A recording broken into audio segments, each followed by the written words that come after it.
তো আমরা যদি দেখি যে এই পাথরটা একটা সিঙ্গেল পাথর, অর্থাৎ একটা মাত্র পাথর কিডনির নালীতে নিচের পার্টে লোয়ার ইউরেটারে আছে, সেটা যদি 0.5 সেন্টিমিটার অর্থাৎ 5 মিলিমিটারের মতো হয়, সেক্ষেত্রে আমরা তাকে বলি যে আপনি বেশি বেশি পানি খাবেন।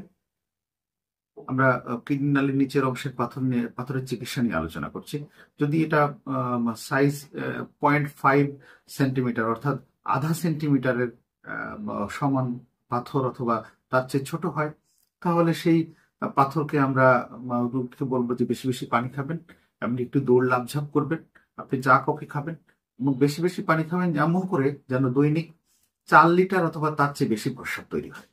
আর আপনি ছোটবেলার মতো দৌড় লাফঝাপ করবেন। তারপর একটা ছাঁকনি, চায়ের ছাঁকনি বানিয়ে নেবেন। এই ছাঁকনির মধ্যে আপনি প্রস্রাব করবেন, যাতে পাথর পড়ে গেলে